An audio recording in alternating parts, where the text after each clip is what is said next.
Es pues la fe, la certeza de lo que se espera y la convicción de lo que no se ve. Hace más de 2000 años, dos personas tuvieron fe, y por esta fe, Jesús hizo un milagro. Escrito está: mientras que Jesús enseñaba y predicaba, se dio cuenta que un hombre lo buscaba. Este hombre se inclinó teniendo mucha fe, pues Señor, abre la ventana de los cielos, y del norte, del sur, del este, del oeste sopla como nunca antes.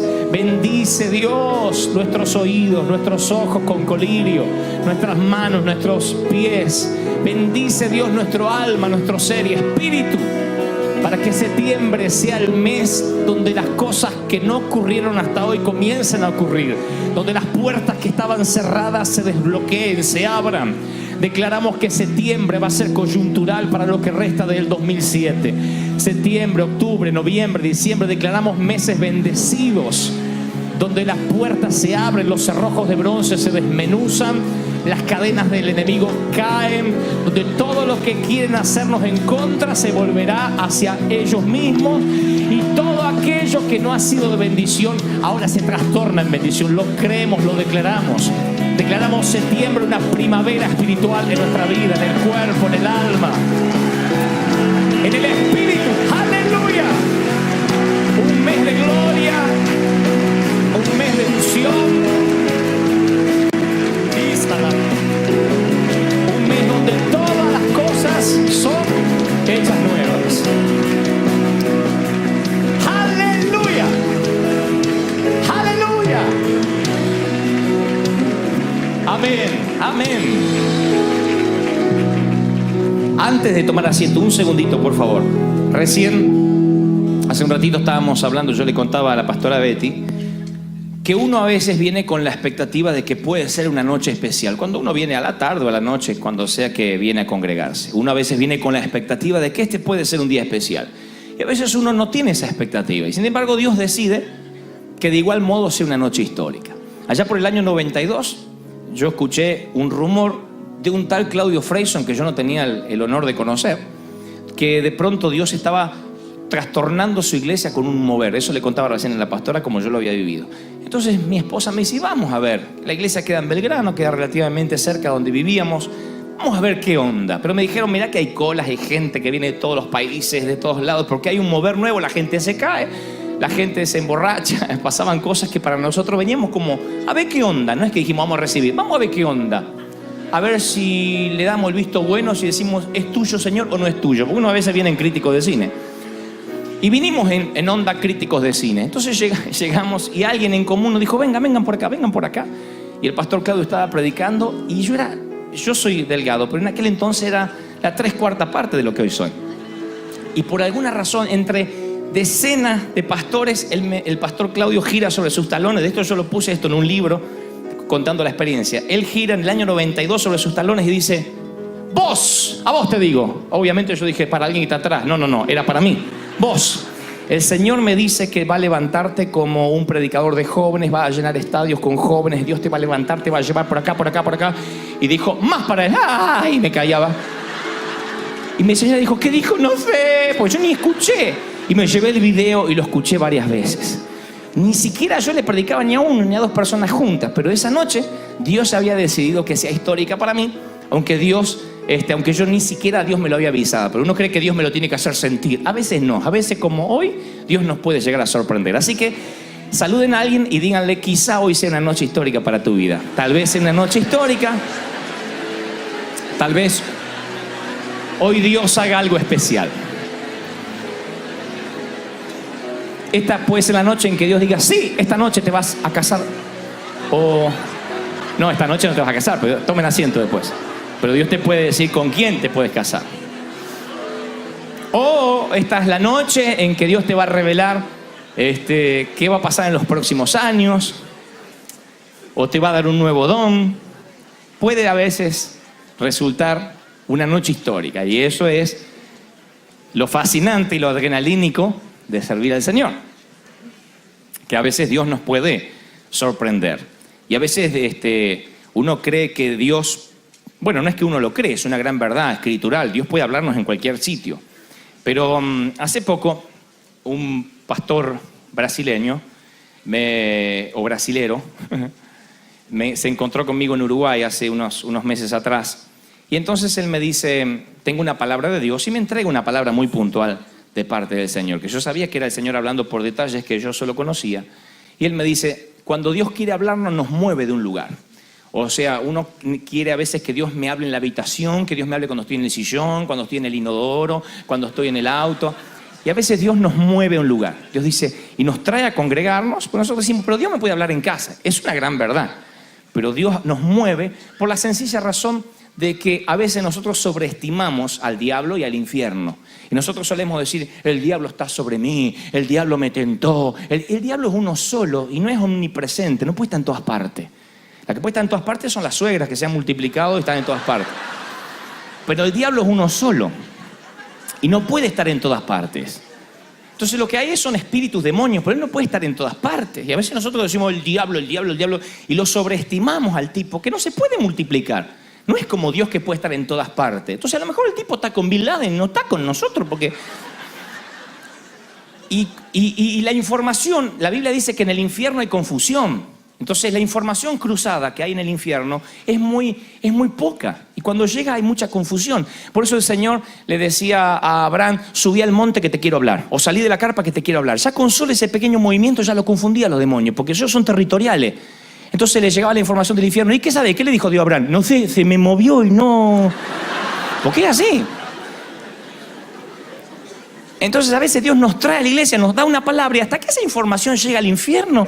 Pasó un montón de tiempo. Nosotros pensamos que el diablo está atento a todo y el pobrecito no tiene información. Y la poca información es confusa. Entonces los demonios son territoriales. A veces Dios nos mueve de un sitio a otro, nos da una palabra y esa información tarda en llegar o a veces se pierde porque no tienen los patitos en fila los demonios. No es que son... Por eso son demonios. O sea, nosotros a veces los sobreestimamos y decimos, no, el diablo que parece que... Y creo que le damos más lugar del que merece. Por eso, qué bueno que esta noche, si el Señor nos habla, hasta que esa información llegue al infierno va a pasar mucho tiempo y esta va a ser una palabra que obviamente, dada por Dios, va a generar su fruto esencialmente en este mes tan especial de septiembre. Increíble, ya se está yendo el año otra vez. Dirían las abuelas, ¿cómo se fue el año? Están pasando más rápido los días, sí. Mi mamá dijo eso de que yo nací. ¿Cómo se fue el año? Pero ahora sí, ya estamos en septiembre y es una buena etapa del año para replantear cosas, para que Dios cumpla todo lo que prometió en este año cuando comenzaba, cuando Dios le habló al pastor, cuando Dios trajo tantos hombres de Dios que hablaron de este año perfecto de alguna manera, este año que estaba en el corazón de Dios. Y yo creo indudablemente que este es el año donde no puede terminar sin que ocurra ese milagro que estamos esperando. Sin que ocurra, sin que se abra esa puerta que a veces parece que se tarda en abrir. Este es un mes muy especial. Yo lo siento de parte del Señor. Anoche estaba predicando en Mendoza en una convención de liderazgo y yo prediqué un sermón que lo titulé una suerte de desprolijo balance, porque hablé un poco de todo lo que hemos vivido este año como iglesia, no solo como iglesia local, sino como iglesia en general, y les decía que el 2007 yo sentía de parte del Señor que es un mes donde han ocurrido cosas, para algunos muy visibles, para otros no, pero eso no significa que no hayan ocurrido cosas. A veces algunos dicen, sí, este año fue el año en que me enamoré, el año en que me compré el auto, el año en que Dios me habló, el año en que se me multiplicaron los dones, y otros dicen, a mí no me pasó nada. Pero a veces Dios pasa por alto nuestra parte almática, porque somos tripartitos, somos cuerpo, alma y espíritu. A veces Dios decide comunicárselo a nuestro alma, a veces no. Pasa por alto nuestro intelecto y Dios trata con nosotros sin que nos demos cuenta que Él está tratando. Pero sí, este es un año donde el Señor tiene cosas especiales, donde las puertas se van a abrir, porque vamos a comenzar el 2008 con más victoria todavía, con más gloria todavía. Y yo no doy por vencido, no digo, bueno, ya terminó el año, ya pasó, no terminó. Lo mejor está por venir, ¿sí o no? Está ya a la vuelta de la esquina, nada más que hay que esperarlo de parte del corazón del Señor. Muy bien, vamos a leer la Biblia en el libro de San Mateo. San Mateo capítulo 26, versículo 33. San Mateo 26, versículo 33. Antes de predicar este mensaje, yo le hablé con el pastor Sergio y le consulté porque yo hablé de este sermón un sábado que estuve acá con los jóvenes. Entonces, uno a veces en el temor de no repetir, pero yo sentía particularmente sobre este mensaje y me trajo a la memoria cuando yo era más pibe, hace 2, 3 años atrás. Porque estoy cada vez más joven y la gente lo nota y me lo dice. Pero cuando yo era más jovencito, nadie lo nota, pero yo me hace bien decirlo. Cuando era más jovencito yo me acuerdo que recorríamos las iglesias realizando campañas evangelísticas. Recorríamos, en mi caso, cantando los coros para un evangelista. Y estuve allá cuando yo tenía 19, 20 años en Parque Chas, en esta iglesia, donde yo vine a cantar los coros. Lo que pasa es que muy pocos se acuerdan porque yo era muy jovencito. Y después predicó un pastor el cual yo pertenecía a su equipo evangelístico. Y estuvimos 2, 3 días en varias iglesias. Me acuerdo que particularmente fuimos a una iglesia en Peguajó. Y estuvimos 5 noches, y durante las 5 noches el evangelista predicó exactamente el mismo sermón, pero con los mismos chistes, exactamente, y no era que iba cambiando la gente, era la misma gente. Y como yo era el más muchachito del equipo, no me atrevía a decirle, ¿qué está haciendo? Está repitiendo los mensajes, pero nos hablamos con el otro muchacho, me llamaba Manuel, le digo, ¿no te parece que está repitiendo lo mismo? Y teníamos temor, digo, a lo mejor ya le empezó el Alzheimer, pero uno, ¿quién se lo dice? El pastor, ¿no es cierto? Entonces dijimos, bueno, segunda noche repitió exactamente lo mismo, tercera noche, cuarta noche, después que terminó la campaña, nos mirábamos con el otro muchacho para sacarle el tema, porque era un hombre que tenía muchos mensajes, porque había repetido 5 veces, me acuerdo que el sermón era sobre David y Goliat, exactamente todo lo mismo. Inclusive la gente como que hacía cara de fastidio diciendo otra vez, como venía a ver la misma película varias veces. Y entonces le preguntamos cuando veníamos de vuelta de Peguajó por qué había repetido el sermón y nos dijo, lo que ocurre es que el Señor me dijo que lo predique hasta tanto Él me confirme que la iglesia lo haya empezado a poner por obra. Y como la iglesia no lo empieza a poner por obra, Dios me dijo otra vez y otra vez y otra vez. Pero no era que pedía perdón y ni era que lo explicaba. Mira, el Señor me dijo que como ustedes no lo están haciendo, lo tengo que... Pero Él lo predicaba de onda, como que era nuevo todos los días. Y yo dije, espero que nunca me pase una cosa así, que Dios me diga predicarlo otra vez porque todavía la gente no lo entendió. Entonces me tocó, hace unos meses atrás, hablar sobre este mensaje, predicar este sermón un sábado por la noche. Y cuando venía para acá, el Señor me instaba acerca de hablarlo otra vez. Y cuando me quise quejar, el Señor me recordó la anécdota de Peguajó. Y me dijo, no te portes mal porque lo va a aplicar 5 veces más, ¿sí no? Yo digo antes de leer, y ya ahora sí lo leemos. En un segundito leemos la Biblia. Ustedes que están con la Biblia ahí, ahora leemos. Pero antes de leer, espere, déjenme hacer la introducción. No se apuro, ¿de qué apuro hay? ¿Quién está apurado por ir a trabajar? ¿Cuál es el problema? Mañana falta para el lunes, pero esperen un segundito. Ayer les decía a los muchachos, había una gran cantidad de líderes en Mendoza. Y yo les decía que los que tenemos la providencia de Dios de viajar, y Dios nos da ese privilegio de ir por varios sitios, por varios países, conocer otras culturas, otras iglesias, uno se transforma en un ciudadano en el mejor sentido de la palabra, entiéndamese dentro del contexto, un ciudadano de mundo, no mundano, de mundo, que uno está cruzando fronteras todo el tiempo y entonces uno puede ver más o menos que a veces lo que ocurre en Guatemala no es lo mismo que ocurre en Costa Rica, y lo que ocurre en Costa Rica no es lo mismo que ocurre, no sé, en Australia, y lo que ocurre en Australia no es lo mismo que ocurre, no sé, en Londres. Entonces uno va como tomándole el pulso un poco a la iglesia, sin tener complejo mesiánico, sin decir, yo, el siervo de Jehová, sabe todo lo que pasa en el mundo. No, pero uno más o menos puede responder rápidamente a la pregunta, ¿y qué está pasando en la iglesia en el mundo? Y uno dice, mira, hay un mover de esto y de lo otro, y en tal lado hay un mover así, acá hay un mover menos movido. Entonces uno puede más o menos dar una suerte de diagnóstico porque uno viaja. Y como mi tarea puntualmente ha sido con los jóvenes específicamente, yo siempre he notado que la gran mayoría lucha, y en esto soy recurrente, con temas que tienen que ver con el sexo, con la pornografía, con mucho homosexualismo oculto dentro de la iglesia, fuera del fantasma que uno tiene de pensar que el homosexual es aquel que es un poco amanerado y se le nota que tiene ciertos rasgos afeminados. No, hay muchachos que no lo aparentan, pero que están sufriendo con espíritus de homosexualidad, chicas que están sufriendo con espíritus de homosexualidad. Nos encontramos con decenas de mails que dicen que están luchando con la pornografía, que están luchando con el sexo prematrimonial.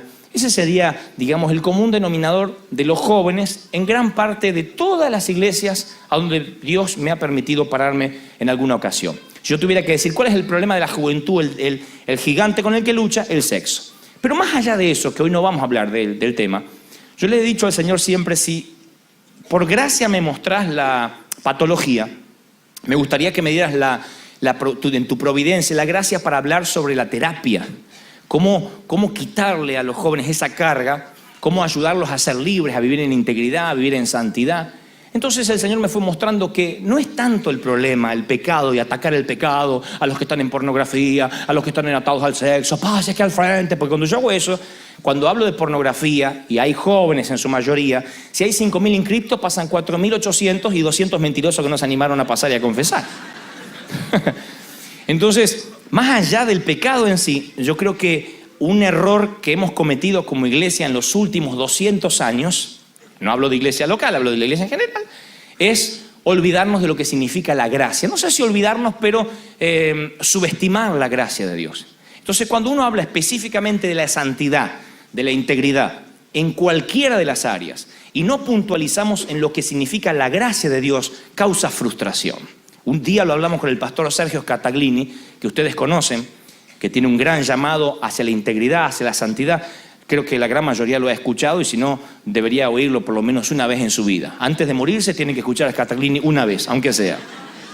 Sergio tiene un llamado a la santidad que cuando él lo predica no es lo mismo que lo predique cualquier otro porque él tiene la unción para eso. Y cuando Sergio habla de pronto acerca de que una gota de veneno puede arruinarnos el 99% de agua pura, que puede contaminarnos el resto de nuestra vida ministerial, que ese hábito nos costará la unción, uno siente una carga tan grande. Pero él dice siempre, si yo no acompaño ese mensaje con lo que significa la gracia, la gente se suicida en masa.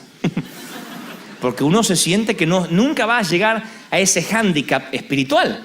Entonces yo provengo de una generación que arrastramos hace 200 años un mensaje que habla de la santidad absoluta. Sea íntegro, ore a Dios, no se equivoque. Y eso es una carga emocional que si no la acompañamos con la gracia de Dios, no podemos lograr esa integridad. Y eso causa frustración. Al principio hacemos esas promesas, sí Señor, oraré todos los días de mi vida 2 horas a la mañana. Y nos dura enero. Febrero ya no estamos cumpliendo. Y entonces nos causa frustración. Entonces, insisto, ¿cuál es el problema que yo noto? Por ejemplo, un ejemplo, que lucha gran parte de la juventud con el sexo, ¿no? Con el sexo fuera del marco que Dios estipuló. ¿Cuál es el gran gigante oculto detrás de eso? La carga de no entender exactamente lo que significa la gracia de Dios. La iglesia vivió durante 200 años con una gran culpa por ser cristiano, una gran culpa. Yo lo he notado que hasta se ha usado la culpa. Cuando yo era chiquito, los pastores hasta utilizaban la culpa para enseñarnos a servir al Señor. Ore al Señor porque el Señor puede venir esta noche. Y si no está velando, se ha de quedar con el anticristo. Y vos orabas por miedo a quedarte con el anticristo, no por amor a Dios. ¿Recuerdan?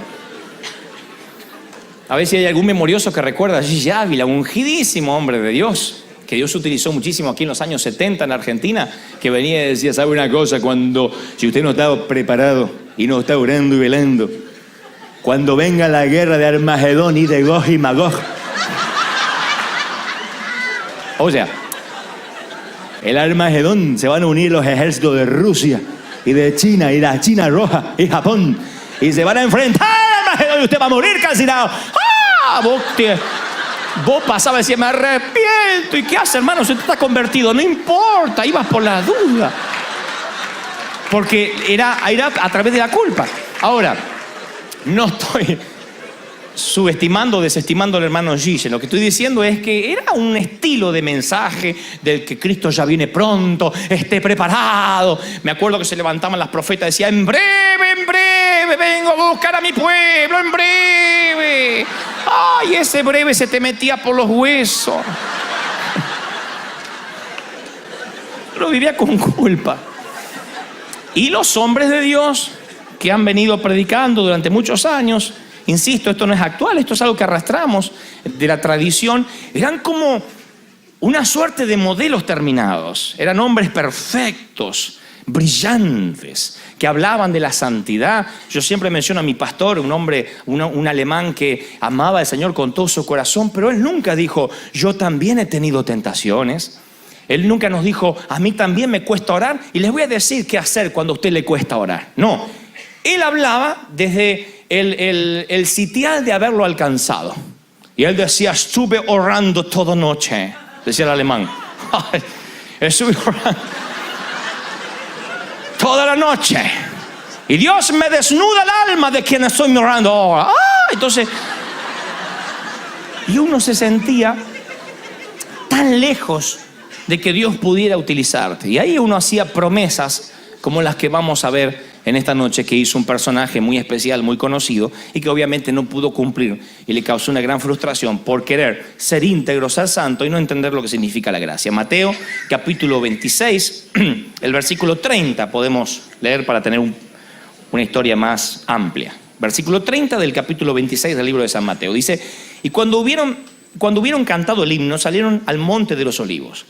Entonces Jesús les dijo, todos vosotros os escandalizaréis, de mí esta noche. Porque escrito está, heriré al pastor y las ovejas del rebaño serán dispersadas. Pero después que haya resucitado, iré delante de vosotros a Galilea. Respondiendo Pedro le dijo, aunque todos se escandalicen de ti, yo nunca me escandalizaré. Jesús le dijo, de cierto te digo que esta noche, antes que el gallo cante, Peter, me negarás 3 veces. Pedro le dijo, aunque me sea necesario morir contigo, no te negaré. Y todos los discípulos dijeron lo mismo. Ahora, a ver si ven la postal. Ubiquémonos en tiempo y espacio. El Señor les viene hablando hace 3 años que hay un plan divino, que el reino que Él viene a fundar no es lo que ellos interpretan como reino, que va a destronar a Herodes, que va a sacar al César y que Él va a gobernar. Que este es un reino que sobrepasa el gobierno nacional que ellos están mirando. Finalmente les da un poco más de luz y les dice, miren, se viene la hora crítica, la hora en que ustedes mismos se van a escandalizar de lo que va a ocurrir, se van a luchar, se van a turbar. Está el Señor hablando, está Dios hecho hombre hablando, está hablando el Señor que resucitó muertos, que ellos vieron, que sanó enfermos, que ellos fueron testigos oculares, y ahora les dice con la misma autoridad, ustedes se van a escandalizar. No está diciendo, muchachos, ¿qué opinan? ¿Se van a escandalizar? ¿Les parece? Voy a la cruz, esperamos un poco, aguantamos. No, le está diciendo lo que va a ocurrir. Hay que quedarse callado y escuchar el sermón. No está pidiendo opinión, no está haciendo un comité. No está pidiendo opinión, no está haciendo un juicio de valores. A ver, ¿qué opinan, muchachos? ¿Ustedes creen que se escandalizarán? A mí me parece como que hay onda que se van a escandalizar. No les pregunta. Les dicen, va a haber un momento, en breve, muy poco tiempo, en que ustedes se van a escandalizar. Y entonces alguien que no debió hablar, que debió haber escuchado, habla. Pedro. Señor, toma la palabra por todos. Yo nunca, aunque otros se escandalicen, yo. Y dice que los que estaban con él lo alentaban. Decían, vamos Pedro, vete Pedro, vamos Pedro, vamos Pedro. Vete Pedro, vamos Pedro, aguante Pedro. Vamos Pedro, aguante Pedro. Y cobraba valor Pedro. Entonces el Señor quizás no tenía pensado decírselo, pero para confrontarlo le dice, y vos Pedro, que no tenías que haber hablado, vos era el que justamente tenías que haberte callado la boca. Vos Pedro, me vas a negar, no 1, 3 veces antes de que cante el gallo. En otras palabras, antes del amanecer te habrás escandalizado no 1, sino 3 veces. Y ahí le toca el orgullo a Pedro. Yo ahí me hubiese quedado callado. Ahí hubiese dicho, está bien, listo, está bien. Si vuelvo a decir, a mí me parece que no, pero ahí hubiese. Pero en lugar de retroceder, cobra más valor y dice, no, Señor, porque si tengo que ir hasta la muerte, a la muerte voy también. Vamos Pedro, vete Pedro, vamos Pedro, vete Pedro.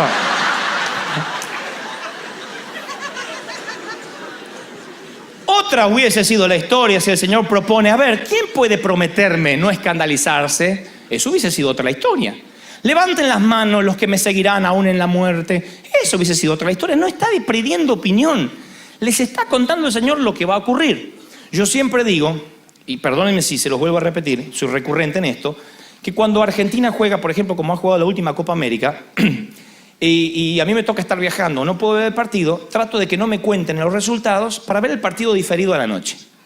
Y no me interesa saber si perdimos, si ganamos, porque me interesa verlo como si estuviera en vivo, aunque el partido pasó 6 horas antes.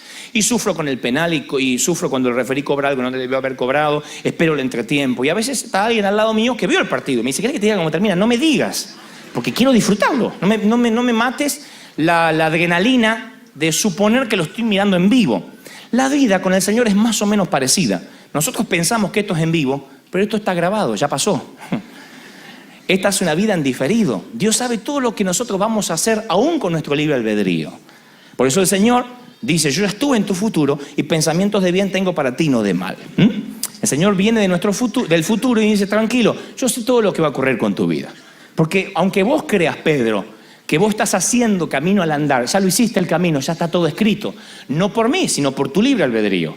Y vos me vas a negar. Porque es lógico que me niegues, porque sos hombre y tenés mucha confianza en ti mismo y yo tengo que procesar eso. Para que la confianza no esté puesta en ti, sino esté puesta en mí. ¿Estamos? Así que yo ya vi este partido, yo ya vi cómo termina. No me cuentes a mí el partido, le dice el Señor. Me vas a negar 3 veces. ¡Nunca! ¡Nunca, Señor! ¡Nunca! ¡Va, Pedro! ¡Meta, Pedro! El Señor está diciendo lo mismo esta noche. A ver, yo pido que vivas en integridad, yo quiero que vivas en santidad, pero vas a fallar. Vas a fracasar. Vas a cometer errores, vas a prometer orar y no vas a cumplir todo lo que prometiste que ibas a orar. El Señor nos lo está diciendo, pero no porque nos desea el mal, porque Él ya fue allá adelante, estuvo en el 2008 y nos viene al 2007 a contárnoslo. Así funciona. Ahora, por nuestra salud mental tenemos que entender que vamos a fallar. No entender eso nos causa un gran problema. ¡Ay, yo te fallé! Dios dice, sí, yo te dije. Eso iba a ocurrir. Pedro todavía no entiende esto, no entiende que el Señor es y que Dios no tiene tiempos. Dios no tiene ni pretérito, ni presente, ni futuro. Dios es. Algo que nos cuesta comprender a nuestra mente finita, porque nosotros todo tiene que tener un tiempo. En algún momento nació, en algún momento va a morir. Dios no. Dios no tiene ni pasado, ni presente, ni futuro. Dios no cumple años, Dios no festeja aniversarios, porque Dios es. El tiempo es un módulo que a los humanos nos sirve. Nosotros nos manejamos por un módulo de tiempo. Dios no se mueve por el tiempo. Para Dios no hay 2007, 2008. Dios nos habla a nosotros y nos dice, este año, para que nosotros, nuestro módulo, nuestra cajita donde vivimos, entendamos cuándo va a ser. Pero Dios no tiene tiempos. Dios no tiene años, no está sujeto, uy, se me fue septiembre. Ay, ya se me fue septiembre, dice Dios. Eso nos pasa a nosotros. Entonces, Dios que no tiene tiempos, hecho hombre, le dice a Pedro, me vas a fallar. Eso es lógico. Pedro tenía que haber dicho, bueno, qué pena que te voy a fallar. Y ayúdame a orar por mí, Señor, para que cuando te esté fallando, encima que te estoy fallando, no se me venga toda la culpa encima, que se le va a venir ahora a Pedro por no haber entendido que el Señor le está alertando. Mira, si no entendés lo que es mi gracia, me vas a fallar. La gracia por él entendía, Pedro, la gracia. Pero acá está hablando de gracia. Está muy susceptible usted, no se puede decir nada.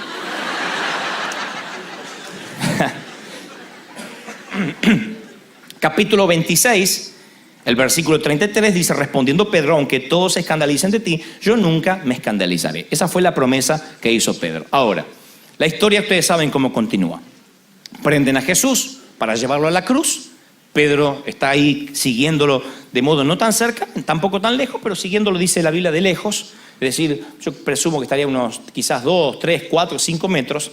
Alguien reconoce a Pedro, que era uno de los que estaba con el Señor, y entonces Pedro teme por su vida, porque aquí la cosa era que Pedro pensaba a ver si lo matan al Señor y matan a todos sus discípulos. Entonces alguien le dice, vos no eras uno de los que andabas con el Señor, y él dice, no, estás confundido, yo justo pasé, vi luz y subí, yo no. Alguien dice, no, pero hasta tu forma de hablar te delata, tu forma de vestir, tu manera, sos uno de los discípulos. Y él dice, no, estás confundido, no. Y se empieza a alejar. Alguien le dice, no, pero sí, yo te vi que andabas con él. Y entonces Pedro tiene un plan B. Dice, voy a blasfemar de modo que nadie sospeche que yo soy un hijo de Dios. Y pronuncia un insulto donde salen viboritas, rulitos y cosas irreproducibles. Blasfemó, dice la Biblia. No dijo, recórcholis, no sigo al Señor, ¿me oyeron? Eso es una mala traducción mexicana, no dijo eso. ¡Oh, cielos! No, estoy con él, entiéndanlo. Entonces, a ver, eso no dijo eso, sino que blasfemó. Blasfemó como un corsario. De modo que avergonzó a las damas que estaban escuchando y algunas taparon los oídos de los niños por lo que dijo. Insultó. De modo que todos pensaran, no, un tipo que insulta de esta manera, más bien es un pescador, un tipo del puerto, no alguien que anda con el maestro. Eso es lo que hizo Pedro.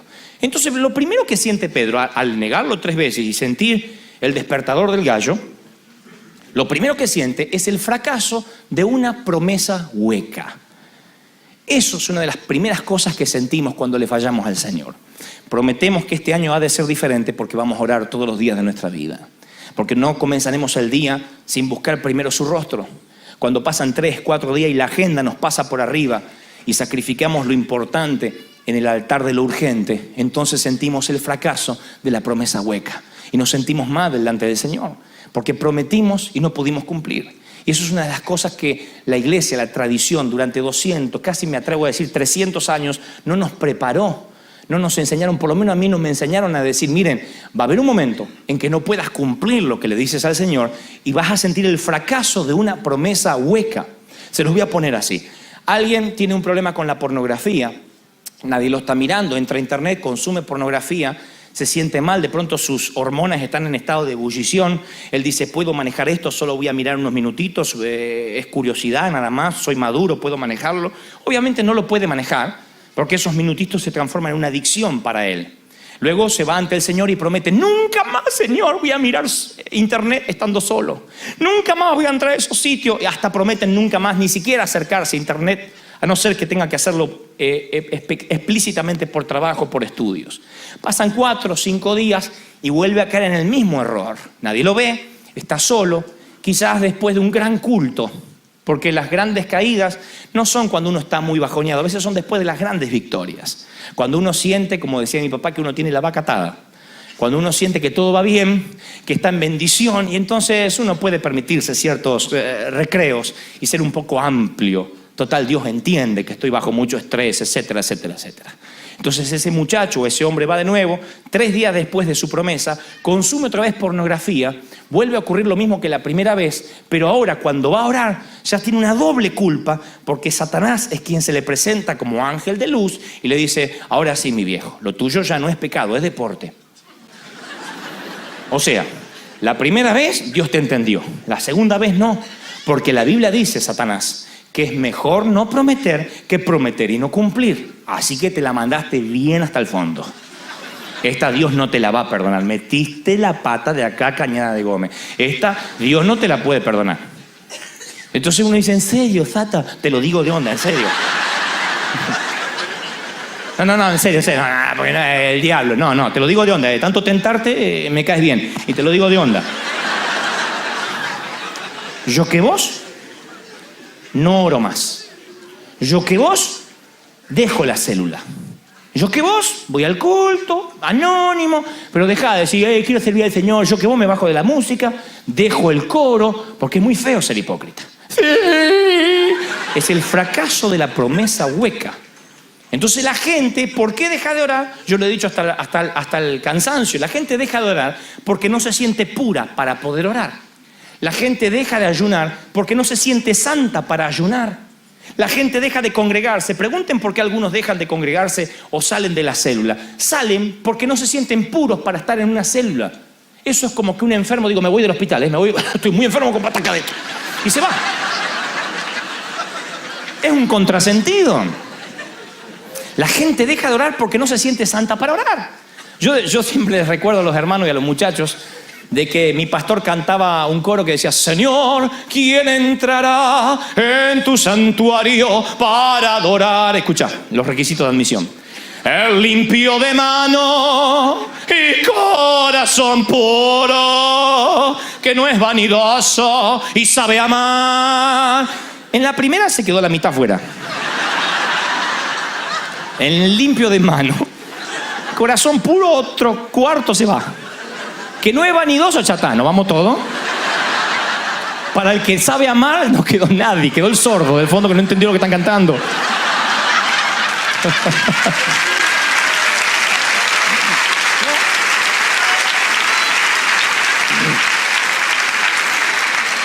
O sea, es más fácil para un pecador que viene de la droga, del cigarrillo, de la vida libertina, entender el perdón de Dios, que para un cristiano que pide perdón por un error y promete nunca jamás volver a caer. Porque después vuelve a caer. Por alguna u otra curiosa razón, cae. Y entonces no se perdona, porque si yo le prometí al Señor. Entonces, ¿cómo vamos ante la presencia del Señor? Agregando una promesa más poderosa que la primera. Y entonces emulamos un poco al catolicismo, que Que el catolicismo dice, no, el año pasado me hice hasta la de Itatí me caminé. Y ahora voy a la otra, porque la de Itatí no me resultó mucho. Ahora me hago una caminata más larga para la otra, la Virgencita de Itaú, que es mejor que la de Itatí. Sí, me conviene más.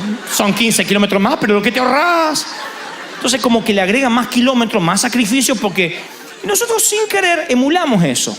Entonces la primera vez le prometemos al Señor y la segunda vez decimos, Señor, te prometo que me voy a encerrar a orar una semana. Queriéndole conmover a Dios con nuestro sacrificio. Para que Dios diga, no, la primera promesa fue media cualunque. Esta ya el tipo le pone remo. Y no es así. O sea, nuestro sacrificio no compra poder de Dios. La cantidad de oración no compra santidad. Yo he conocido hermanas y hermanos con horas de oración, que me consta, no era que decían que oraban y tenían la lengua más rápida del oeste americano. Y eran mujeres de oración y hombres de oración. Y eran chismosos, envidiosos y oraban. Es que la cantidad de oración no compra unción. Es decir, es como en querer inventar el amor en una pareja, en un matrimonio. Y decir, no, yo no la amo, pero voy a estar mucho tiempo con ella. Así la aprendo a amar. La cantidad de tiempo no genera amor. Es el amor el que genera cantidad de tiempo. Entonces, si yo amo a Dios, yo voy a orar a Dios y voy a buscarlo y vengo a la iglesia y ayuno y oro, porque tengo tanto amor que se lo quiero demostrar de alguna manera y no me alcanzan las horas y lástima que tengo que ir a dormir porque mañana tengo que trabajar y tengo que estar bien descansado, si no me quedaría orando más tiempo. Entonces eso es lo que produce el amor. Pero después lo otro, Señor, voy a ayunar hasta que esta debilidad. Y Dios no dice, ay, qué bueno, castígate, hijo mío. No.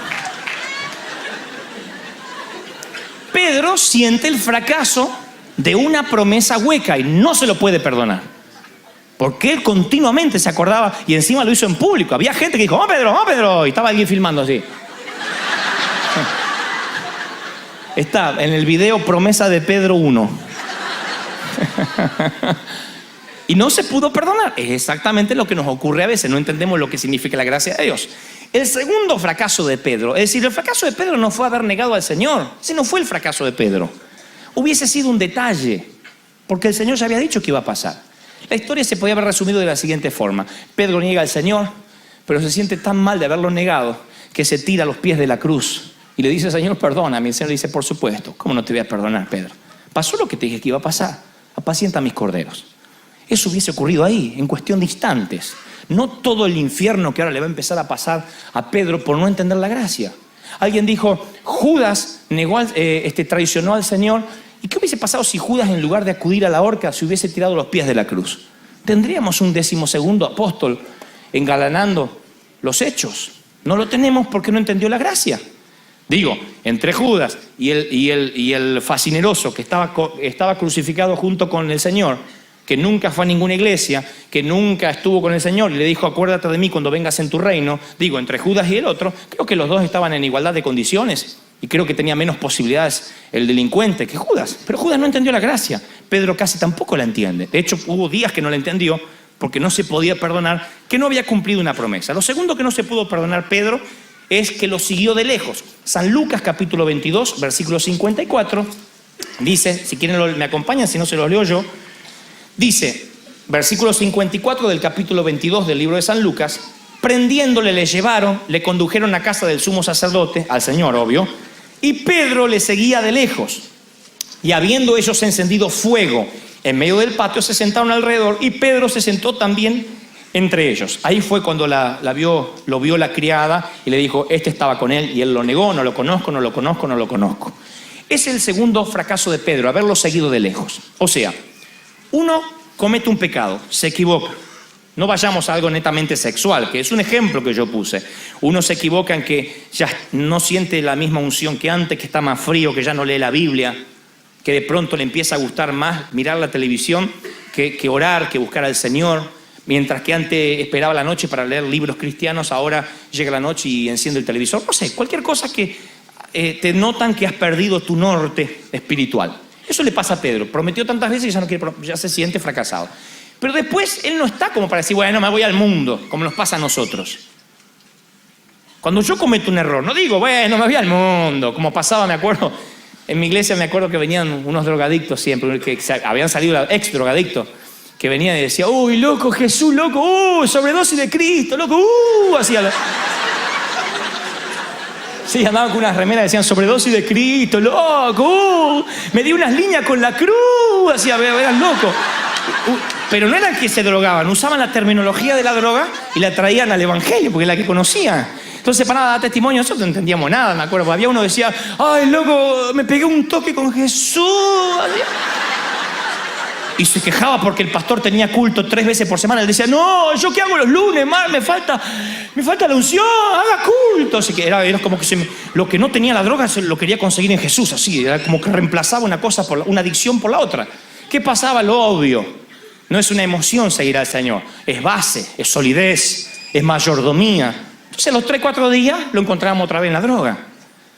Porque cuando él se equivocaba o se mandaba un error, sí, loco, yo me voy al mundo. Y se prendió la primera vez, fumó un cigarrillo. Teníamos un montón de creyentes que cuando se equivocaban en algo, sí, ya la hacemos bien, y se prendían un cigarrillo. Nosotros no estamos en esos niveles, digo.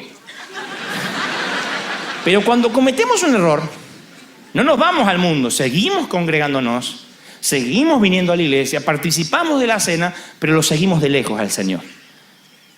No sabemos lo suficiente no tenemos la suficiente santidad como para ser considerados gente íntegra. Pero tampoco somos demasiado mundanos como para irnos afuera de la iglesia. Estamos ahí, vivimos en la puerta. La puerta es un sitio de transición. Entonces nos transformamos en cristianos nominales, parecemos pero no somos. Y seguimos al Señor de lejos. La iglesia está llena de gente que sigue al Señor de lejos, que mira al Señor desde la copa de un árbol. Lo seguimos de lejos. Y esto se lo estoy diciendo no para exhortarlo. Lo que me califica para hablar de esto, es que yo estuve en esas estaciones de la vida. Yo sé de primera mano lo que es el fracaso de una promesa hueca. Promesa que le he hecho al Señor a lo largo de mi vida ministerial que no he podido cumplir. Y sé lo que es seguir al Señor de lejos durante meses. Por algo que me está apartando de Él y tener una controversia con Dios, pero yo no la quiero enfrentar porque estoy esperando ser santo para reunirme con el Señor, para encontrarme con Él. Y uno no puede esperar ser santo para orar, para ser espiritual. Nos han dicho que uno tiene que ser santo para transformarse en una persona espiritual. No, Señor, porque nadie llega a la santidad. La santidad no es un destino, es un trayecto. La santidad no es un lugar donde uno llegó. Llegué. ¡Ah! Rico el kiwi, usa la manga larga, rica la fanacoa. Y llegó. No es así. La santidad es un trayecto con sus bemoles. Así como nadie es feliz los 365 días del año, las 24 horas del día. Digo, nadie está eufórico. Sí somos felices en el Señor, nos sentimos plenos, pero nadie está eufórico todos los días. Hay días que uno se siente más bien, otro se siente un poco más triste, otro más melancólico. Así es el camino a la santidad. Hay días que uno tiene la necesidad de orar, de leer la Biblia, una sed. Y hay momentos que no tenemos tanta sed por leer la Biblia. Lo cual no significa que dejamos de ser espirituales necesariamente. Pero nosotros hemos entendido que la santidad es un nivel. Hermano, estoy orando porque Dios me ha llamado a la santidad. Nunca llega a ese nivel. Porque algo eso es lo que quiso hacer Pedro. Señor, yo nunca te voy a negar. Hasta la muerte. Él quiso llegar a la santidad como un destino. Y el Señor dice, no, estás muy equivocado, mi viejo. La santidad es un trayecto que se hace todos los días, del lunes, martes, miércoles, jueves, viernes, sábado, domingo. ¿Cuesta horrores? Claro que te va a costar horrores. Bienvenido a la universidad de Dios. Pero cuesta. Pero si no lo entendés, Pedro, vas a tener un gran problema de salud mental. Vas a decir, no, es que yo no puedo. Entonces, Pedro empieza a seguir de lejos. Quizá pudo haberse acercado o pudo haber salido corriendo. Él lo sigue de lejos. Es decir, no está lo suficientemente lejos como para que no lo descubran que andaban con el Señor. Pero tampoco está lo suficientemente cerca para jugarse por él. Está a unos 4 o 5 metros. Yo me congrego, escucho la palabra, a veces me toca, a veces no me toca. Estoy esperando que Dios me hable. Por lo menos me congrego. Yo a Dios no lo abandoné. No estoy en mi mejor momento. Está como el futbolista que tiene un esguince o le pasa algo en la pierna. Entonces dice, bueno, yo estoy ahí. Está en la reserva esperando. Estoy en la reserva. Está como Crespo en la última Copa América. Está ahí esperando. Yo estoy acá, no es que me fui de la selección, pero no estoy para decir, vamos a hacer goles. Estoy acá. Y lo sigue al Señor de lejos. El fracaso de seguirle de lejos es lo que Pedro no se perdona. Y muchos hemos seguido durante años, durante meses al Señor de lejos. Yo puedo darles cátedra de eso. He seguido durante gran parte de mi juventud al Señor de lejos. Sabía todo lo que un cristiano debería saber, pero no lo suficiente como para jugarme por Él. Y eso es lo que Pedro no se puede perdonar. El tercer fracaso que Pedro no se puede perdonar es haberse encontrado con la mirada del Señor. El último episodio bíblico que les voy a pedir que comparta conmigo, que es Lucas capítulo 22, ahí donde están, pero el versículo 61. Entonces, vuelto el Señor, miró a Pedro, y Pedro, esto después de la negación. Estoy leyendo el versículo 61 del capítulo 22 del libro de San Lucas, de la Biblia.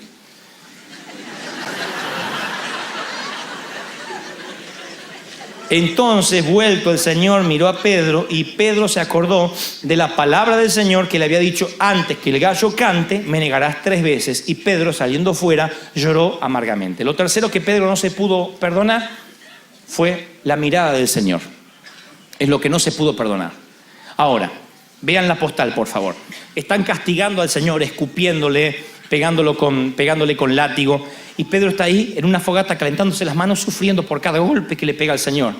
De pronto le dicen: ¿vos andás con el Señor? No, sí, vos no lo conozco. La tercera vez blasfema. Y cuando pronuncia el insulto, el Señor, en medio de la sangre, lo mira a Pedro. Esto es lo que Pedro ve. Ve al Señor mirándolo. No era la mirada de: qué lindo Pedro, boquita, ¿Qué aprendimos en la escuela dominical? ¡Epa! No era esa actitud, que es la que uno interpreta leyendo fuera de contexto. Es la mirada del Señor diciendo: yo sabía que iba a pasar, así que no te acomplejes por esto. Estaba escrito, vos mismo lo escribiste en tu destino, iba a pasar. Pero Pedro no puede soportar esa mirada. No puede soportar porque cree que es una mirada acusatoria. Yo no sé si les conté, es muy probable que se los haya contado. Acá vino David Wilkerson a Buenos Aires, a Costa Salguero, hace relativamente unos par de años atrás, y fuimos varios pastores, varios líderes. Primero pasa el hijo de David Wilkerson. Wilkerson es un hombre de Dios que tiene una iglesia increíble en Manhattan, y aparte fundó varios centros de rehabilitación llamados Desafío Juvenil. Escribió el famoso libro La Cruz y el Puñal, donde allí se convirtió en Nicky Cruz, otro gran predicador.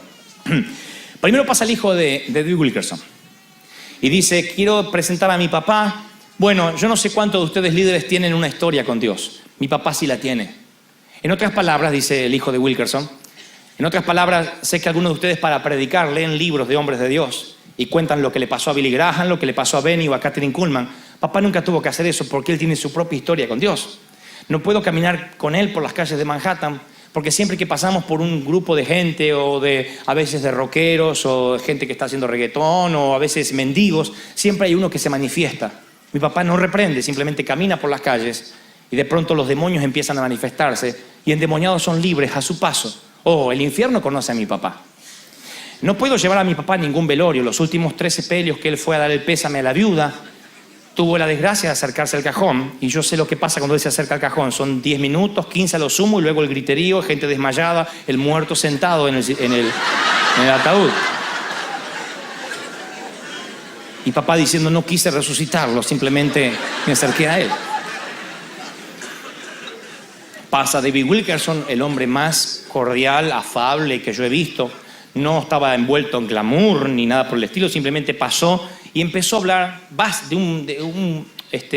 un sermón básico donde hablaba de la integridad.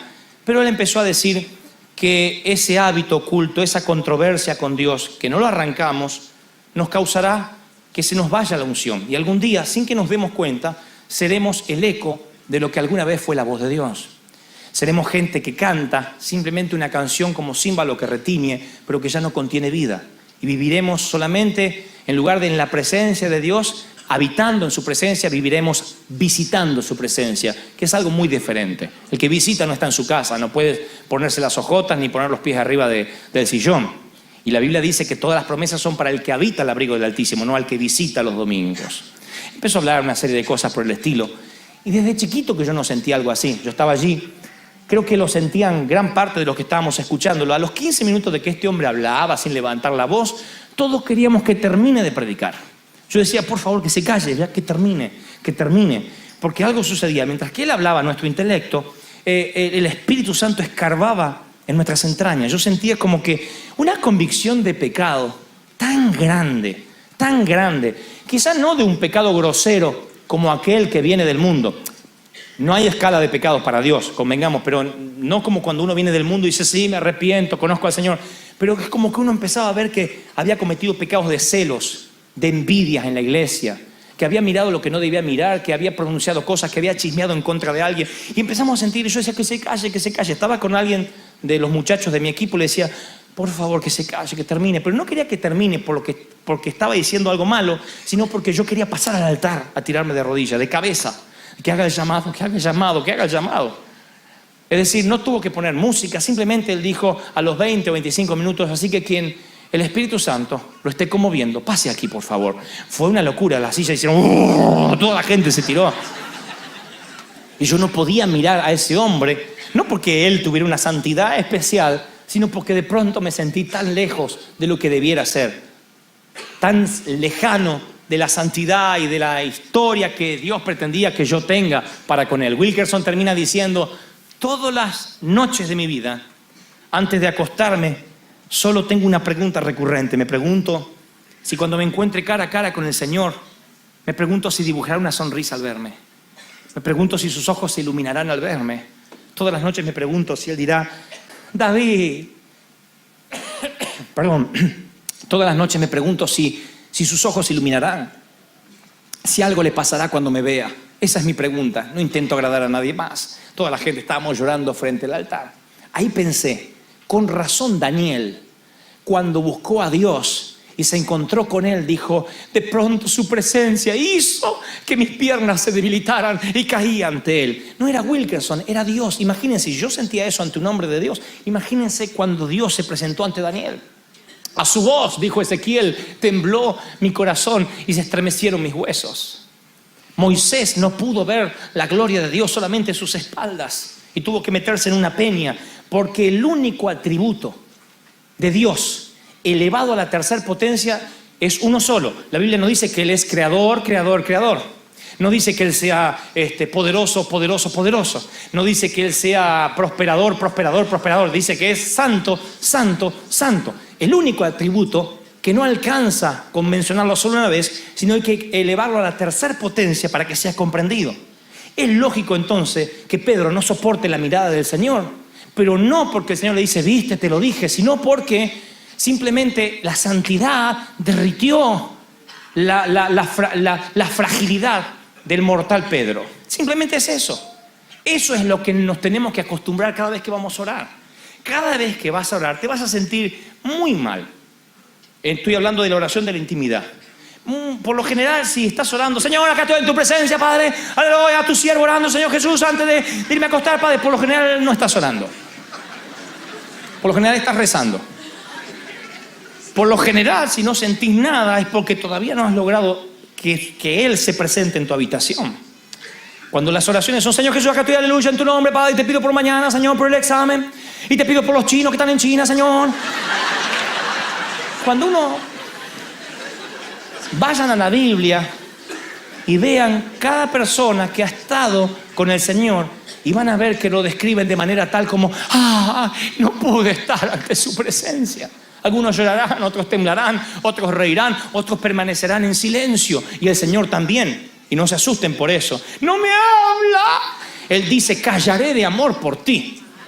A ver, Él dice, estoy tan enamorado de ti que no tengo palabras a veces. Y simplemente deja que mi presencia pase. Y aunque no te hable, solo deja que se te imante la gloria. Pero cuando uno va a la presencia de Dios, por lo general, no vamos a soportar su mirada. Eso suele ocurrir. Bienvenidos al reino, de eso se trata. Por lo general, cada vez que voy al Señor, yo me siento que tengo tantas cosas para arreglar. Y ustedes dirán, y bueno, entonces hay que empezar a pedir perdón. No, Señor, déjenme avanzar 2 minutos más. Inviertan su tiempo y les voy a dar un secreto que yo aprendí y me cambió mi forma de orar diametralmente porque entendí lo que significa la gracia. Obviamente esto no es una apología de pecado. No estoy diciendo, bueno, pequen, total, a Dios no le importa. No, Señor. Lo que digo es que Pedro no soporta prometer y que la promesa se le haga añicos. No soporta seguirlo de lejos y no soporta ver los ojos del Señor. Entonces Pedro, ¿qué hace? Se va a pescar al desgraciado.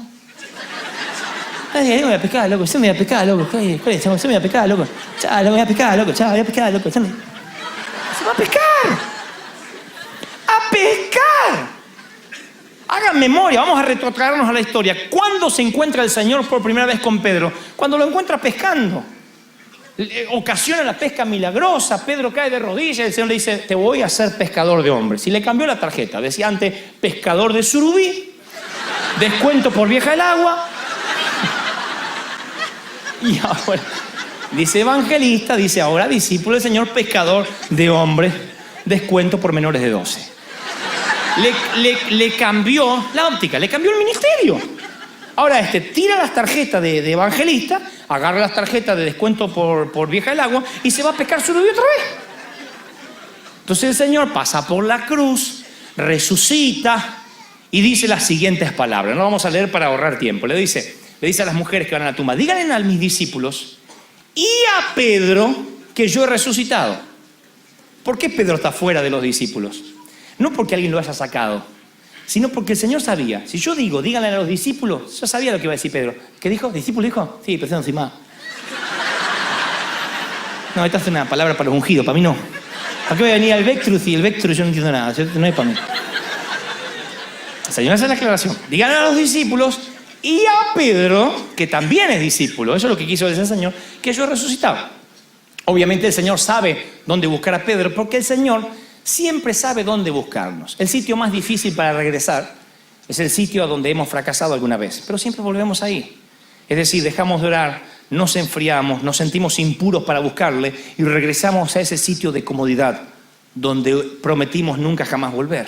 Nos ponemos a mirar la televisión así, nos ponemos a navegar por internet, nos vamos al cine. No estoy diciendo que todo eso sea necesariamente malo, digo que reemplazamos nuestra búsqueda por el Señor, nuestra sed, por cosas que son totalmente triviales, que nos suman, cosas que no nos llenan, que no nos edifican, pero nos sentimos, sí, yo me voy a pescar, ya está. Y es como aquel que dice, ya está, no lucho más. Yo digo, las damas y los caballeros que luchan con gordura, con sobrepeso, luchan, y si ven que están bajando, eso los anima. ¡Uy, bajé 1 gramo! Pero si hacen dieta y se matan haciendo gimnasio y siguen engordando, hay un momento que dice, le hacen un agujerito más al cinturón y dice, es la tiroides. ¿No?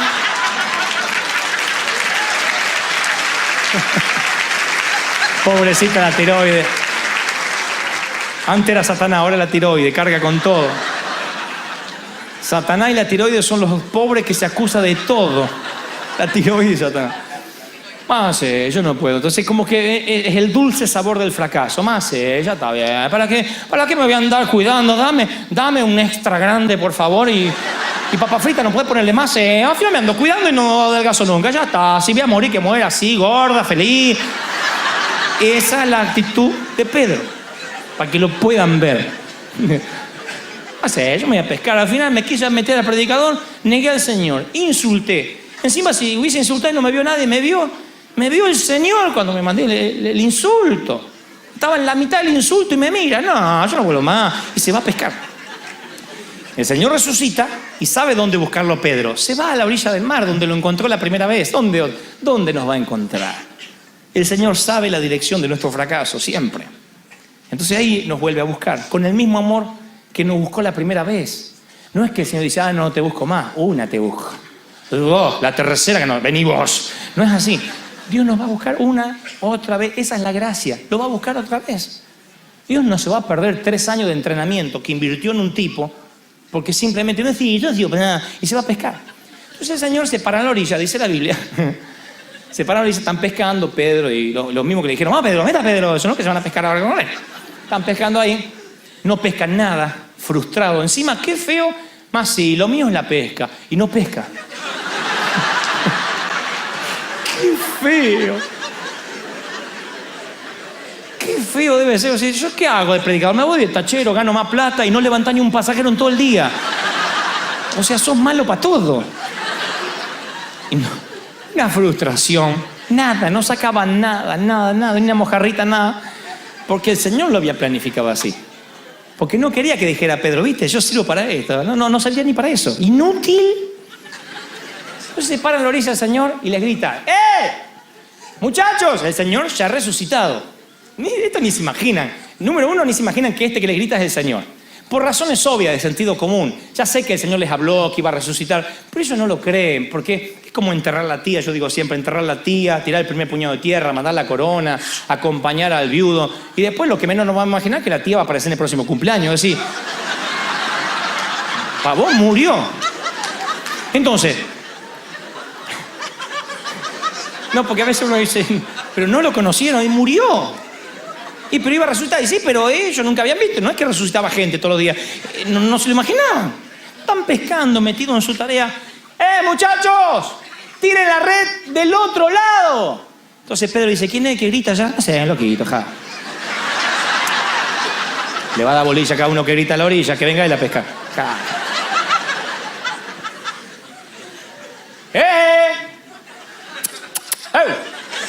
¡La red del otro lado de la barca!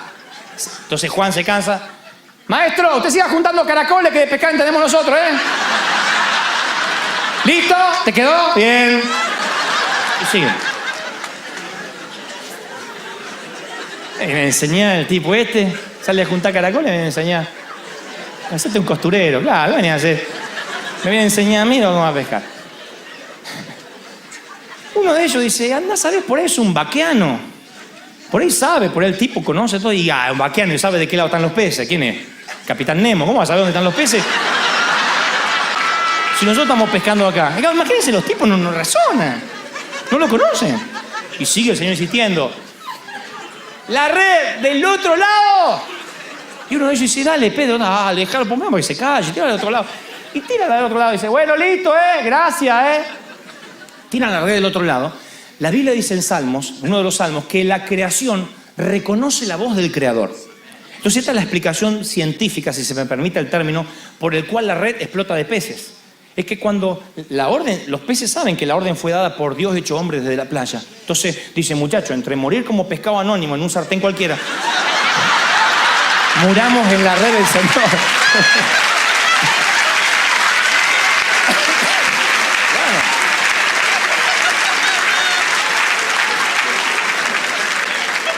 Porque está en el mar, o te hace famoso Disney, o la red del Señor. Bueno, pero yo creo que sí, yo creo que los peces se suicidan de onda. Dice, vamos todos y van todos a la red que el Señor dio la orden. Y la red empieza a explotar de peces. Cuando Pedro ve que la red explota de peces, ya le ocurrió este milagro. Cuando se encontró la primera vez con el maestro, que el maestro le dijo, te haré pescador de hombres, y le cambió la tarjeta, ahí se le llenó la red de peces, algo que nunca ocurre. Porque no es que tienen que tener un gran barco, un buque pesquero, un barquito, una canoa, una cascarita de nuez. Y para que se le llene así de pescado tiene que ser algo sobrenatural, que los peces, insisto, de onda, se metan dentro de la red. Cuando ve eso dice, no me diga. Pedro reconoce el autor intelectual de este milagro. Él dice, hay uno que hace estos milagros nomás. No me diga, Juan, no quiero mirar. Mira otra vez. Juan dice, ¿lo qué? Mira para la orilla. ¿Qué pasa? Fíjate bien quién es. No se ve de acá. Fíjate si tiene agujeritos en las manos o algo. Me parece que es él. ¿Quién? Él. ¿Quién va a ser? Conozco este milagro, es el maestro. Juan dice, no me diga. Y el Señor...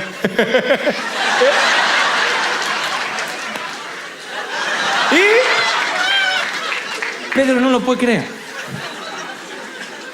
El amigo traicionado viene a buscar al traidor y le hace el mismo milagro con el que lo encontró la primera vez.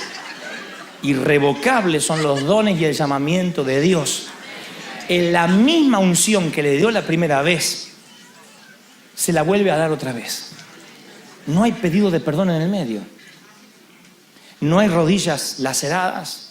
No hay 50 días de ayuno en el medio. Simplemente es tan solo porque el Señor te fue a buscar por segunda vez, hizo exactamente lo mismo que la primera vez. Y Pedro todavía no pidió perdón. Pero Dios dijo, si yo digo que cuando vos tires la red se te va a llenar de peces, se te va a llenar, aunque seas un pecador, aunque seas cabezón, desgraciado. Si yo te digo que te voy a ungir el fruto de tus manos, te voy a ungir el fruto de tus manos, y cada vez que toque algo va a ser bendito.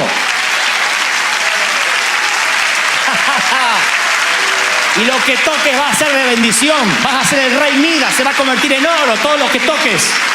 Pero yo te fallé, no importa, yo te bendigo. Irrevocable es mi unción, dice el Señor. ¡Aleluya!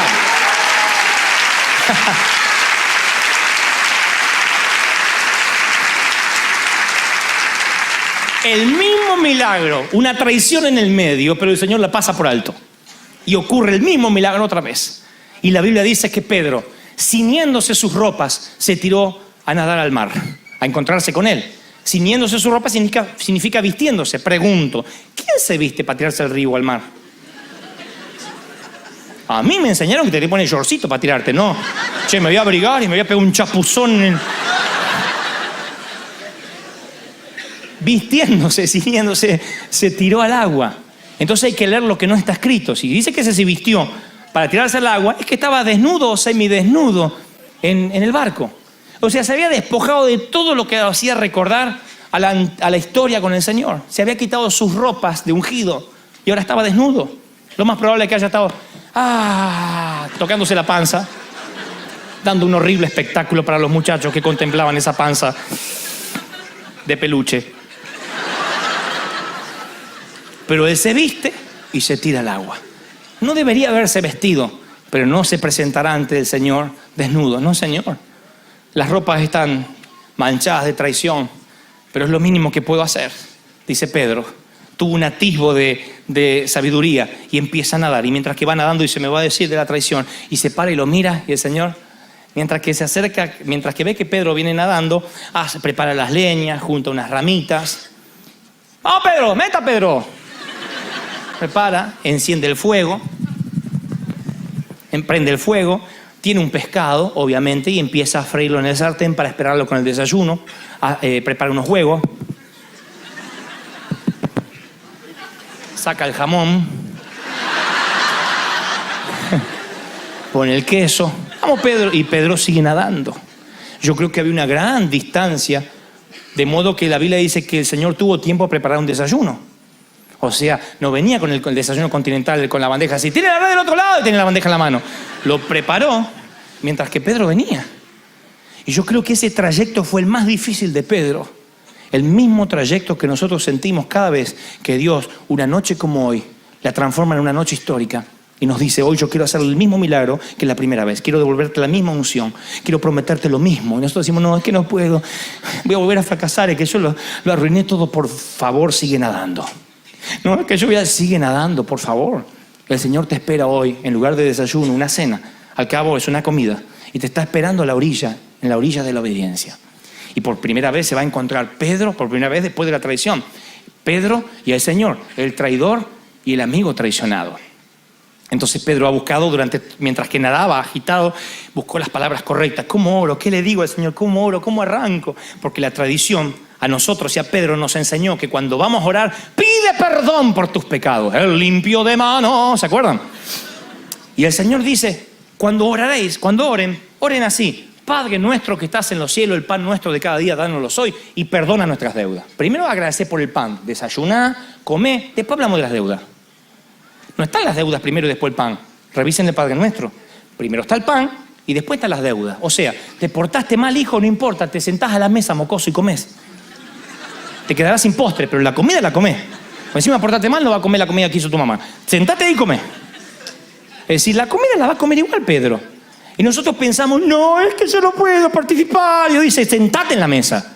El derecho a la mesa no lo perdés, aunque peques, aunque te equivoques. Por eso la Biblia es el pan nuestro de cada día, danos hoy y perdona las deudas. En segundo lugar, de los 6 temas que tiene el Padre Nuestro, el segundo es las deudas.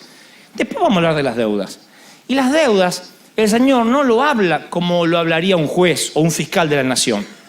¿Qué estaba diciendo usted el 22 de junio de 1994? Mientras que en ese momento usted dice que no asesinó a su suegra, sin embargo ella aparece con 8 vueltas de cordón marinero en el... soga marinera.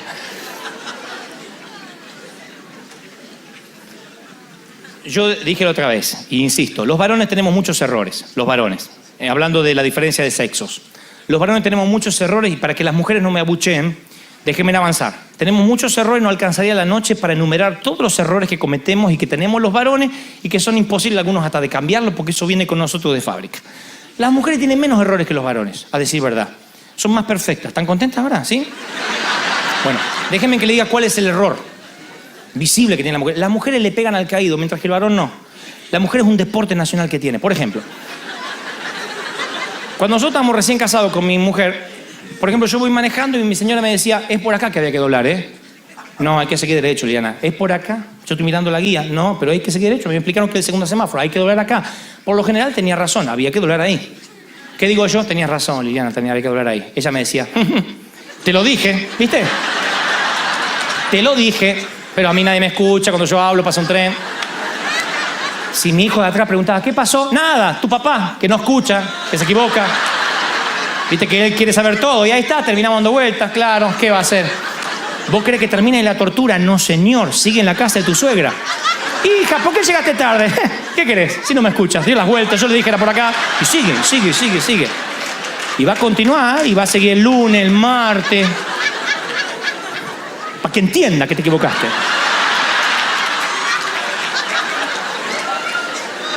Entonces, yo hice un pacto con mi mujer. Yo le dije, mira, a mí solo una cosa me molesta de vos que me irrita. Él te lo dije, porque lo escuché de mi mamá toda la vida, te lo dije. Entonces, desde que traía reventada el capuchón de la virome, y mi mamá me decía, güey, se te va a reventar. Y se me reventaba, porque las mamás son aparte psíquicas cuando son chiquitos. Te vas a caer, torta te haces contra el piso. ¿Es así? Entonces, y después tiene te lo dije, te van pasando alcohol y te dicen, te lo dije. Entonces yo, como lo sufrí tanto, le dije a mi mujer, cuando yo me equivoque no me digas, te lo dije, ¿estamos? Esencialmente si te pido perdón, si te digo me equivoqué, tenías razón, ya está, terminemos ahí. Mi señora ha cumplido en estos años de matrimonio, debo reconocer, pero a veces, hace poco estábamos buscando las puertas de salida de un vuelo, no sé, me acuerdo en qué aeropuerto estábamos, yo le decía, es por allá, dice, no es por allá, es por acá. Obviamente volvió a tener razón, inmediatamente yo reconozco, si tenías razón, mira el tiempo que perdimos, y no me dice te lo dije, pero me mira con ojos de te lo dije. Gracias.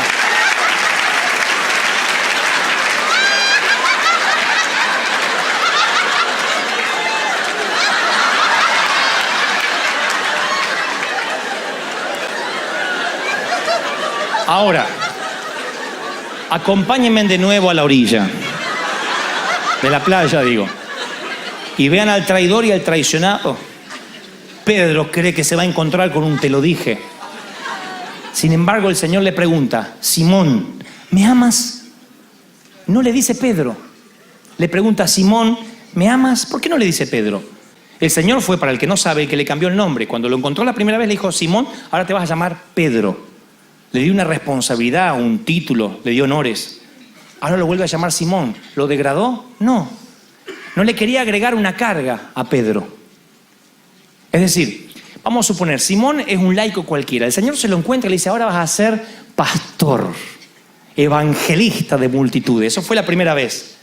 Si ahora, cuando viene Pedro todo mojado, le dice, ¿cómo anda el evangelista? ¿Qué andamos haciendo? ¿Traicionando un poco?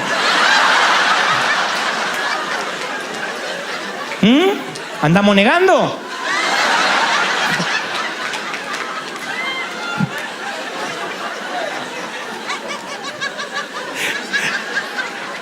Sí, acá andamos traicionando un poco, o sea, buscando a quién traicionar. Claro, no es así. Por eso no le dice Pedro y lo llama por el nombre con el cual lo conoció. Acostúmbrense. Cada vez que le fallen al Señor, el Señor no te va a llamar por tu nombre de guerra. Te va a llamar por el nombre por el cual te conoció. O sea, para los jóvenes, en cualquier parte donde yo viajo, soy Dante Gebel. Dante Gebel. Ni siquiera yo soy Gebel, soy Hebel, porque no tiene U en el medio. Soy Hebel. Mi papá es Hebel. No sé por qué alguien me dijo Dante Gebel. Yo dije, ya está, hasta que explicamos, ¿qué queda así? Dante Gebel. Quien me dice, Dante Gebel. Y en algunos países de América Latina creen que es un nombre, es todo junto. Dante Gebel. Pero cuando yo voy a mi casa paterna, para mi papá y para mi mamá yo soy el chiquito, el Dante. A veces, como tengo un hermano que se llama Diego, me dicen a veces Diante. Entonces yo llego y me dice, ¿cómo anda el Diante? Mi papá Y mi mamá me ven como el chiquito que ayer se fue de casa. No me ven como, no me dice mi papá, Antequebel, qué privilegio, Antequebel, pase siervo. No me dice eso. Yo soy el hijo. Y entonces mi mamá me hace preguntas que nadie me hace. No estás comiendo, qué flaco que estás, cuídate, hijo. Para mi mamá, yo no soy alguien, soy su hijo. Yo hice un evento en River, mamá y papá no fueron. Dice, ¿para qué? Si te vimos el viernes. Ahora, no lo hacen por maldad, sino porque yo soy el hijo. O sea, ¿para qué me van a hacer cola en River, a chupar frío allá arriba, si el viernes estuve tomando mate con ellos? Entonces, eso es lo que ocurre ahora con Simón y el Señor. Simón, ¿me amas? Cuando yo voy a la presencia del Señor, el Señor no me dice, ¿cómo anda, pastor de los jóvenes? ¿Fracasando tal vez? Me dice, Dante, ¿cómo te va? ¿Qué pasó? Y yo no tengo que hablar desde el pastor de los jóvenes o desde el predicador, desde el orador. Sería terrible que él me diga, ¿cómo andas, orador, siervo de Jehová? Esa palabra me las dice en otra ocasión, cuando estoy en la línea de la batalla. Cuando estoy en un hotel esperando salir a predicar a algún sitio, en un camerino o en un camarín, esperando salir a veces a algún estadio, a algún lugar, siento que Dios le digo, Señor, dame una palabra, y el Señor me dice, siervo, avanza, cíñete tu ropa, largo camino te resta, habla, abre tu boca y yo la llenaré, siervo de Dios, escogido mío. Esas palabras en los tiempos de guerra es eso. Ahora, cuando yo estoy con el arma a un costado, me saco el casco y digo, sácate, él me dice, ¿qué te pasa, Dantito? Vení acá. ¿Qué le pasa? ¿Qué le pasa?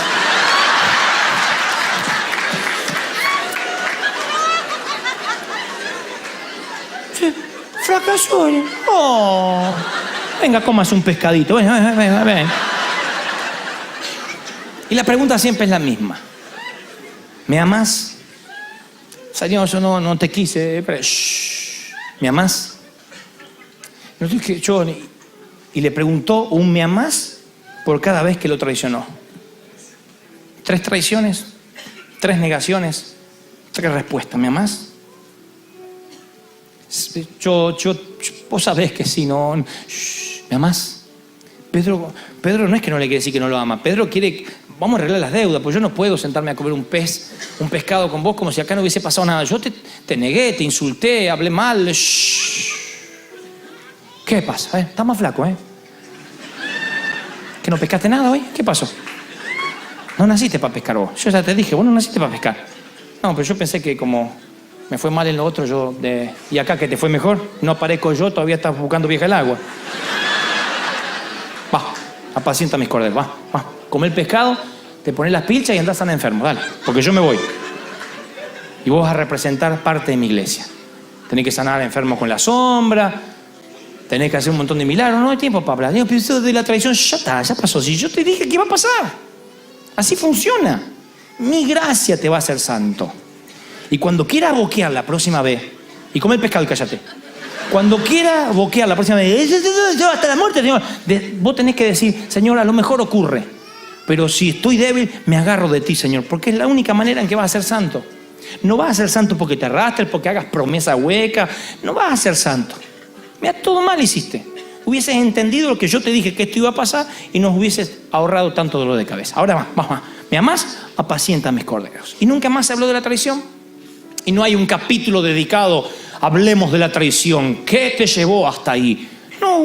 No hubo sanidad interior, no le tuvo que revolver en el corazón. ¿Y por qué? ¿Qué sentiste cuando me traicionaste? ¿Y por qué dijiste esas palabras? ¿Dónde te salieron? ¿Quién te enseñó eso? ¿Y esa boquita dónde salió? No, simplemente, ¿me amás? Es la pregunta. Es lo que me pregunta el Señor cada noche, aún después de mis fracasos, aún cuando le fallo, aún cuando mi fe flaquea, aún cuando escucho más las críticas que lo que Él me mandó a hacer y quiero claudicar, aún cuando Él me manda a hacer algo que a lo mejor yo quisiera explicarle la visión a todo el mundo y Dios me dice, no explica a nadie, haz lo que te mandé a hacer.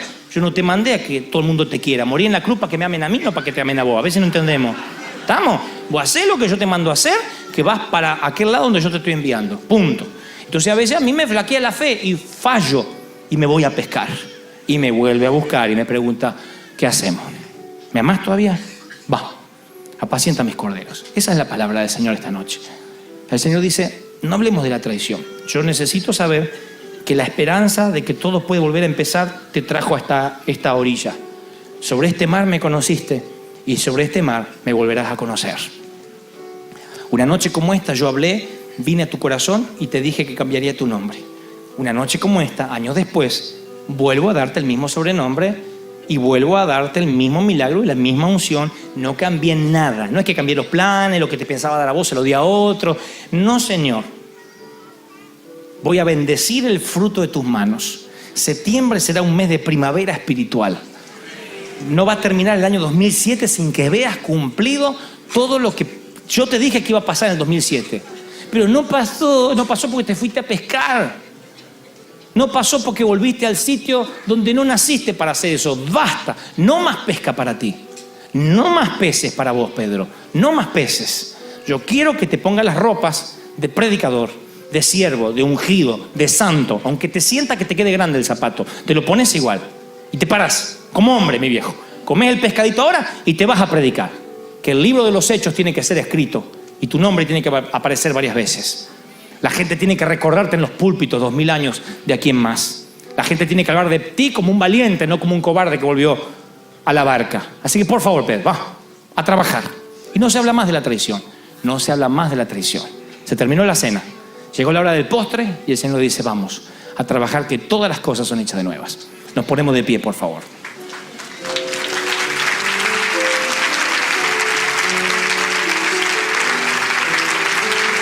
Le damos un aplauso al Señor que regresó a la orilla y nos dice, ¡eh! La red, tírala del otro lado y hago el mismo milagro que hice hace años atrás. Un aplauso, ha regresado con gloria. Es el regreso del milagro.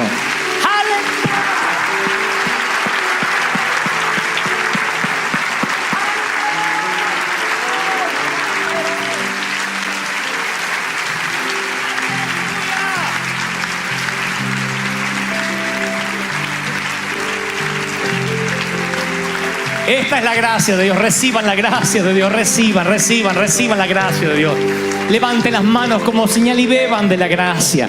Y por favor, nadie invierta tiempo ahora en pedir perdón. Aunque hayan estado en pecado, aunque hayan venido en pecado a la iglesia, el Señor me dice que solo respondan lo que Él les va a preguntar. ¿Me amas? ¿Me amas con todo tu corazón? ¿Me amas con todo tu alma? Porque si me amas, empieza a glorificarme. Empieza a alabarme como si hubiese vivido en santidad toda tu vida. Como si no tuvieras de qué avergonzarte. Vamos, Simón. Vamos, ¿me amas? Dime si me amas. Dime si me amas. Dime si me amas. Dile al Señor que lo aman, que lo aman, que lo aman. De todo corazón. ¡Aleluya! Bendito eres. Levante las manos y bebamos del Señor, de esta gracia renovadora, del Espíritu Santo. Me basta tu amor, Dios eterno, tu luz por siempre brillará y tu gloria incomparable sin final.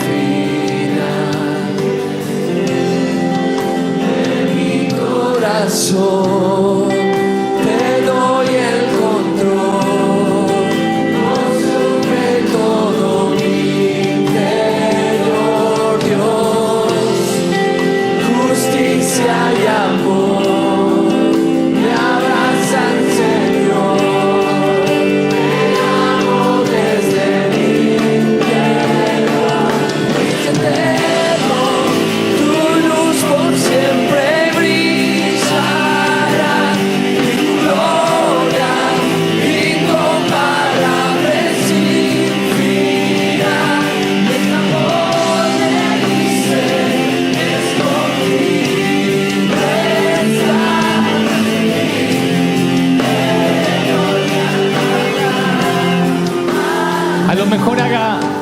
mejor no lo vamos a poder hacer todos por razones obvias, por razones de espacio, pero quizá el Señor me muestra que quizá haya gente que necesite dar un paso simbólico. Entonces imagínense por un momento, salvando las distancias, que mi lugar lo está ocupando el Señor, y el Señor acá en la orilla te está haciendo una cena y te dice: ven y volvemos a empezar. Quien necesite salir y bajarse de la barca y pasar aquí al frente dando un paso de fe, como corriendo hacia la orilla diciendo: Señor, quiero recuperar todo lo que perdí, la misma unción, el mismo milagro. Entonces salga corriendo del banco, de la silla, y pase al frente, que hay tiempo, mientras que el Señor prepara el desayuno o la cena y te dice: te extrañaba, te echaba de menos. Todas las cosas van a ser hechas nuevas a partir de ahora. No vengan pidiendo perdón, porque el Señor no los oirá. Solamente quiere saber si tu amor no ha cambiado, si tu entrega sigue siendo la misma que allá cuando recibiste la unción, que aquel día en que prometiste no fallar. Y si tu entrega es igual, entonces todo estará para volver a empezar. Dios dice: correremos los últimos metros juntos, llegaremos a la meta juntos. Por eso digo, no todos van a poder pasar, pero es simbólico. El Señor dice: quiero que vengas corriendo a la orilla de tu vida.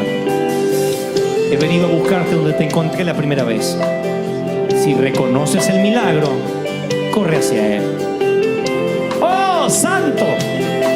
Santo, santo, santo, santo, santo. Toda la iglesia orando, todos, porque la gloria va a ir creciendo, creciendo.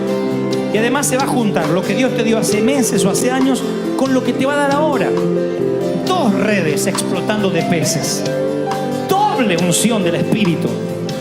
Doble lo que te dio más lo nuevo. Es decir, va a confirmar lo que creíste haber perdido y te va a dar una unción nueva, mayor. Pero no hables de tu error, no hables de tu equivocación, porque a Dios no le interesa. Él me dice: no me interesa. Yo ya te perdoné desde que bajaste de la barca, desde que corriste al altar. Todos tus pecados eran lavados en esas aguas. Y ahora no hay traidor ni traicionado. Ahora somos uno. Soy yo diciéndote: si te atreves y me amas, continúa con el ministerio, con lo que prometí que tenías, con la unción que deposité en tus manos.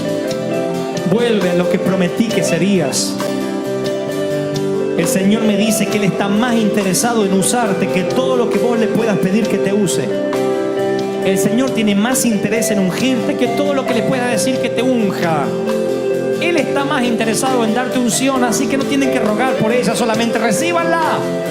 No tienen que clamar por la unción, solamente reciban. Levanten las manos y reciban a doble, triple, cuádruple unción del Espíritu. Reciban presencia del Espíritu, presencia. Ahí está la mano de Dios. Reciban. Uy, más. Arriba, en el fondo, en los pasillos, la gloria cae. Presencia del Espíritu sopla. Ahí está la mano de Dios.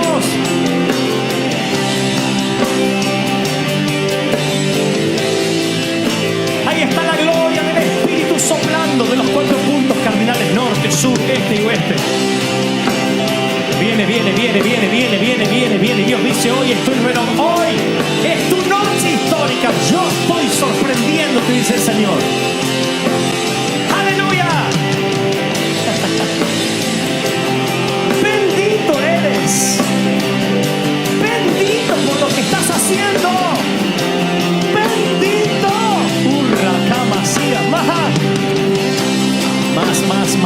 Más. Presencia del Espíritu. Sopla.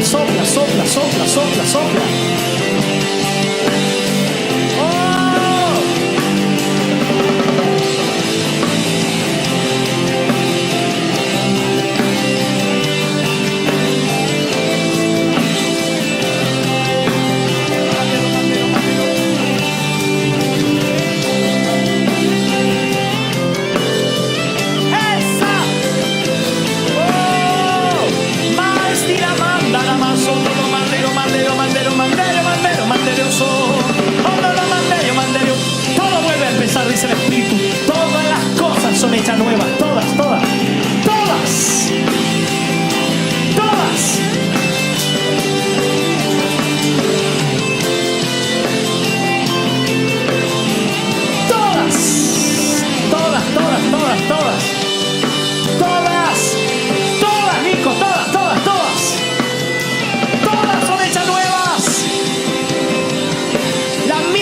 pasión que Dios te dio la primera vez. Vuelve.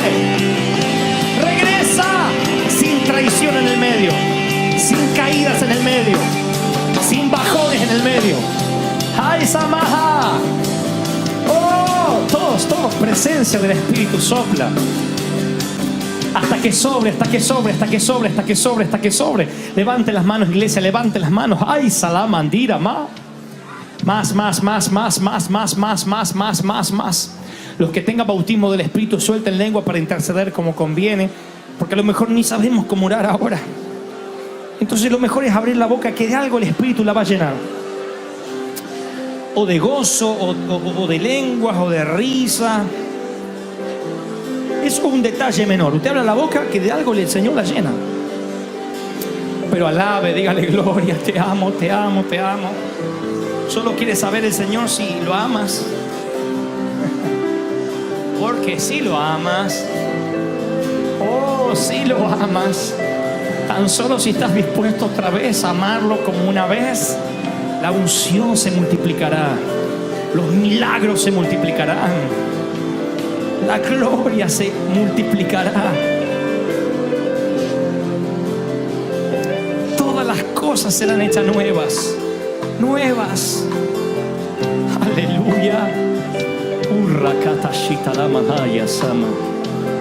Anda, rama, calla, siva. Más de tu Espíritu, sopla. Vas a tener tu historia con Dios, Vas a tener una historia con Dios. Tu propia historia con Dios. Tu propia historia con Dios. Presencia del Espíritu. Sopla, sopla, sopla, sopla. Santo, santo, santo, santo. Sigan orando, sigan clamando al Espíritu Santo. Sigan. Padre, una doble, triple porción del Espíritu. Sopla como nunca antes sobre adolescentes, sobre jóvenes, sobre niños. Qué bueno es saber que la unción no te ha sido quitada. Que la gloria sigue reposando sobre tu vida.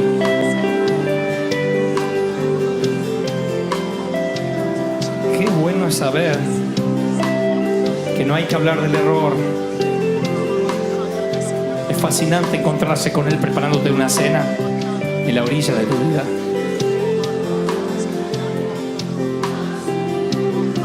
Hablemos de amores, dice el Señor, no de traición, hablemos de amores.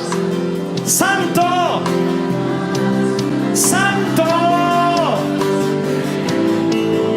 ¡Santo, santo, La santo! fe, la certeza de lo que se espera y la convicción, de lo que no se ve. Si tú tuvieses fe como esta mujer, y si tú tuvieses fe como Jairo tuvo también, la fe la que te sana, la fe la que te sana, la fe la que restaura y la que mueve montañas. Si tú tuvieses fe como esta mujer, y si tú tuvieses fe como Jairo